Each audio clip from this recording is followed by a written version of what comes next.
हरियाणा सरकार किसानों के हित में नित नए प्रयास कर रही है। बागवानी विभाग की तरफ से कैंप लगाकर किसानों को खेती के आधुनिक तरीकों से अवगत कराया जाता है। साथ ही सरकार की तरफ से किसानों को खेती के लिए मिलने वाली सब्सिडी और विभिन्न योजनाओं से भी किसानों को लाभ हो रहा है। प्रदेश के अधिकतर किसान आज आधुनिक और जैविक खेती से जुड़ रहे हैं। प्राकृतिक खेती करने वाले ऐसे ही एक किसान हैं कैथल के प्रगतिशील किसान रणधीर सिंह, जो अपने खेतों में कई तरह के फलों और सब्जियों के साथ साथ मसालों की भी खेती करते हैं। वह अपने फसलों को केमिकल रहित और हेल्दी बनाने में विश्वास रखते हैं। वह बताते हैं कि आज उनके खेत जिले भर में मशहूर हैं। अन्य किसानों के लिए रणधीर एक किसी प्रेरणा स्रोत से कम नहीं है। किसान रणधीर बताते हैं कि उन्हें बचपन से ही खेती का शौक था। अब जब किसान को खेती करते हुए देखा तो उनके मन में खेती करने की भावना जागृत होती थी। खेती करने के लिए अपने सपने को पूरा करते हुए किसान रणधीर ने आज खेती के क्षेत्र में बड़ा नाम कमाया है और एक बड़ा आयाम स्थापित कर दिया है। वो बताते हैं कि उन्हें अच्छी खेती करने के लिए डिस्ट्रिक्ट लेवल पर कई बार सम्मानित किया गया है। कड़ी मेहनत और प्राकृतिक खेती करने की अच्छी जानकारी होने से ही आज रणधीर सिंह इस लेवल पर खेती कर रहे हैं। मेरा नाम रणधीर सिंह शौकंद है और मैं गांव जाजनपुर डिस्ट्रिक्ट कैथल का रहने वाला हूं। और मैंने 5वीं क्लास में ही खेती में उसमें गंदे में फर्स्ट आया था स्कूल में, और मेरा वहीं से ध्यान पलट गया कि मैं एक प्रोग्रेसिव फार्मर बनूंगा और रिकॉर्ड बनाऊंगा। तो वहाँ पर जब मैं खेती करता था दिन रात 24 घंटे में अपने खेत में रहता था। गांव में बहुत कम आता था और पहले 15 साल हड़बाया, फिर ट्रैक्टर ले लिया और उसमें मैंने वहाँ 15 लिम्का बुक में रिकॉर्ड जमा कराए और लगभग 150 के करीब मेरे पास वहाँ सर्टिफिकेट थे। 150-200 के करीब सर्टिफिकेट थे स्टेट के और पंजाब के क्रॉप कंपटीशन फसल प्रतियोगिता के।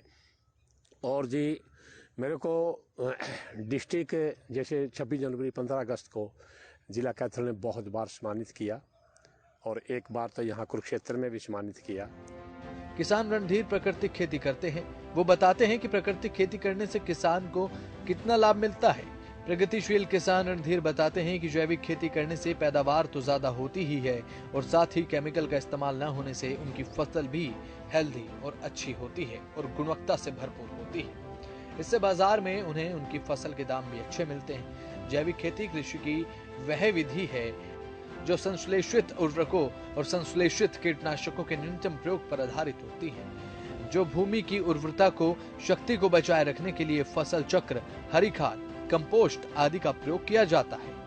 अंतर्राष्ट्रीय बाजार की स्पर्धा में जैविक उत्पाद अधिक खरे उतरते हैं, जिसके फलस्वरूप सामान्य उत्पादन की अपेक्षा में किसान अधिक लाभ प्राप्त कर सकते हैं। वह अन्य किसानों को भी प्राकृतिक खेती करने की सलाह देते हैं। के लिए तो आप ऑर्गेनिक उगाओ, जो प्राकृतिक खेती होती थी प्राकृतिक खेती को हमारे बुजुर्ग थे। और आपने देखा होगा, मैंने प्राकृतिक खेती के अंदर दिखा आपको ये लहसुन लगा रखा। 2 क्यारी में मैंने इसमें पत्ते डाले वृक्षों के और 1 क्यारी में मैंने नहीं डाले। उस क्यारी में जिसमें नहीं डाले उसमें लहसुन कमज़ोर भी है और उसके अंदर मैंने लेबर लगी मेरी, उसमें मेरा पैसा खर्च हुआ है लेबर का, परंतु उसमें लेबर की ज़रूरत नहीं है। और जिसमें पत्ते डाल रखे हैं वो लहसुन बढ़िया है, जिसमें नहीं डाला है वो कमज़ोर है। मैं कहता हूँ भी पत्ते जितने भी पत्ते आपको कहीं मिले अपने कट्टे में, बोरी में, पलियों में बांध कर रखें उसको और उसमें पानी छिड़के। मैंने जितनी हल्दी खड़ी है इसमें कम से कम भी मैंने 1-1 फुट तक पौधे छोड़ के 1-1 फुट इसके अंदर मैंने पत्ता डाल दिया था। मैंने 1 किलोमीटर की ग्रीन बेल्ट सारी साफ कर दी थी। और लोग कहते हैं जब पागल है वैसे कबाड़ ठाए फिरे। तो मैं बोला कोई बात नहीं, किसान पागल ही समझते हैं किसान को। तो हाँ जी। पलवल में भी किसान अब परंपरागत खेती छोड़कर सब्जियों की आधुनिकता की ओर बढ़ रहे हैं, आधुनिक खेती को अपना रहे हैं। और साथ ही अब इससे एक तरफ जहां लागत और मेहनत कम लगती है तो वहीं मुनाफा भी परंपरागत खेती से ज्यादा है। जिले के गांव फाटनगर निवासी लक्ष्मी चंद अपने परिवार के साथ मिलकर पिछले 10 से 12 वर्ष से 8 एकड़ में सब्जियों की खेती कर रहे हैं, जिससे उन्हें अच्छा लाभ मिल रहा है। किसान लक्ष्मी चंद का कहना है कि पहले वो भी परंपरागत खेती करते थे, जिसमें ज्यादा लागत लगती थी और मुनाफा नाम मात्र होता था।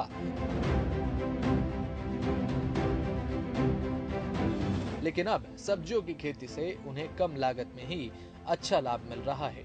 उनका कहना है कि सरकार की तरफ से भी अब इस तरीके की खेती के लिए किसानों को अनुदान राशि दी जा रही है, जिससे किसानों की आय को दोगुना करने का सपना सरकार का पूरा हो सके।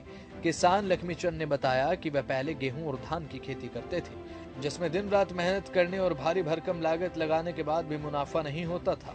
लेकिन उन्हें 12 साल पहले किसी ने सब्जियों की खेती करने की सलाह दी, जिसके बाद उन्होंने परिवार के साथ मिलकर सब्जियों की खेती की शुरुआत की, जिसमें उन्हें सफलता मिल गई और अब 8 एकड़ में सब्जियों की खेती कर रहे हैं, जिससे उन्हें कम मेहनत और कम लागत में जबरदस्त मुनाफा हो रहा है। उन्होंने बताया कि फिलहाल उन्होंने गोभी, आलू, पालक, धनिया, बैंगन, टमाटर, मूली, मेथी पालक आदि सब्जियां उगाई हुई हैं। इतना ही नहीं, लक्ष्मीचंद ने कहा कि उन्हें सरकार की तरफ से समय समय पर कई तरह के अनुदान सब्जियों की खेती के लिए मिल रहे हैं। किसान लक्ष्मीचंद के अनुसार उनके 5 पुत्र हैं, उनके साथ इस तरीके की खेती में उनका हाथ बटाते हैं। साथ ही उनका ये भी कहना है कि अन्य किसानों को भी परंपरागत खेती छोड़कर आधुनिक खेती करनी चाहिए, ताकि उनको अच्छा मुनाफा हो सके। किसान लक्ष्मीचंद के साथ किसानी में हाथ बटाने वाले उनके परिवार के लोगों ने बताया कि पहले वो भी परंपरागत धान, गेहूं की खेती किया करते थे, जिसमें लागत ज्यादा आती थी, आमदनी कम होती थी और इन फसलों में कीटनाशक का भी इस्तेमाल ज्यादा होता था। लेकिन अब सब्जियों की खेती में बिल्कुल इसके विपरीत है। उन्हें कम लागत में ज्यादा मुनाफा हो रहा है, परंपरागत खेती के बराबर मेहनत भी नहीं करनी पड़ रही। साथ ही उन्होंने बताया कि आधुनिक तकनीक से सब्जियों की खेती करने का सबसे बड़ा लाभ यह है कि यह कम समय में तैयार होती है, उत्पादकता ज्यादा होती है, लाभ ज्यादा होता है। उन्होंने बताया कि उन्हें सरकार की तरफ से भी इस तरीके की खेती पर अनुदान राशि देकर भी आर्थिक मदद दी जाती है, जो हमारी खेती में सहायक सिद्ध हो रही है। कब से खेती कर रहे हैं आप? 10-12 साल है ये। किस किस चीज की खेती करते हैं? मूली है, धनिया है, गोभी है, आलू है, बैंगन है, टमाटर है, इससे पहले किस चीज की खेती करते थे आप? धान की, धान, सरसों। तो वो आप छोड़ करके फिर इसमें ये सब्जियां उगानी कैसे शुरू करी आप? यहाँ में नफा हो जी बढ़िया। इसमें आपको अच्छा मुनाफा हो रहा है? हाँ जी, अच्छा हो मुनाफा। धान सरसों की में नुकसान होता था आपको? नुकसान हो, तो इसके लिए किसने सजेस्ट किया आपको कि आप सब्जी उगाइए? कोई वो से आदमी ने कही है जी। तो क्या सरकार की तरफ से समय समय पे आपको अनुदान राशि मिलती है? हाँ जी, मिले। कब से खेती कर रहे हैं आप? यही 10-12 साल से खेती करते करते हमें, और हमें किसी किसान भाई ने बताया कि आप खेती करो, सब्जी करो, कुछ भी, आलू है, बैंगन है, मिर्च है, टमाटर है, गोभी है, कुछ भी करो, उनमें अच्छे तरह से मुनाफा होगा। तो आपको क्या अब मुनाफा हो रहा है? हाँ, हमें मुनाफा आ रहा है। तो धान की और सरसों की फसल के मुताबिक आपको इसमें कितना मुनाफा हो रहा है? कितना मुनाफा है?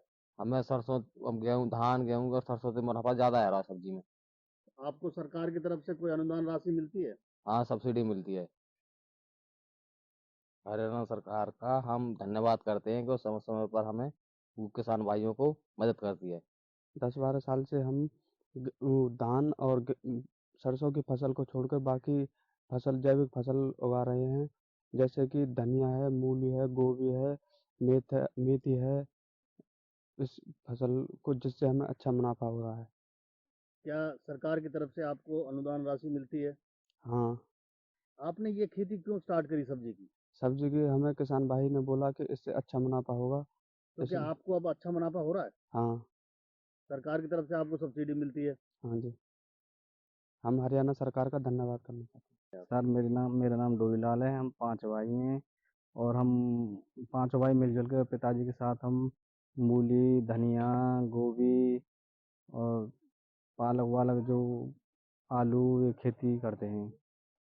कब से खेती कर रहे हैं ये? हम कई सालों से कर रहे हैं, 5-6 साल से ये खेती कर रहे हैं। उससे पहले किस चीज़ की खेती किया करते थे आप? उससे पहले धान है, गेहूँ है, सरसों है, ये खेती करते थे। अब आप ये सब्जी की खेती क्यों करने लगे? किसी ने हमें बताया कि ऐसी खेती करा करो, इसमें बहुत ज़्यादा मुनाफा है। तो अब आपको धान और सरसों की फसल से इसमें ज़्यादा मुनाफा दिख रहा है? हाँ, सब्जी में ज़्यादा मुनाफा दिखता है। तो सरकार की तरफ से भी आपको कोई सब्सिडी मिली है? हाँ, मिली है कुछ सब्सिडी सरकार की तरफ से ही। और किसान भाइयों को क्या संदेश देना चाहते हैं आप? हमने ये संदेश देना है कि आप भी ये धान, गेहूँ और ये छोड़कर सब्जी पे आ जाना। कहते हैं ना, जहाँ चाह वहाँ राह।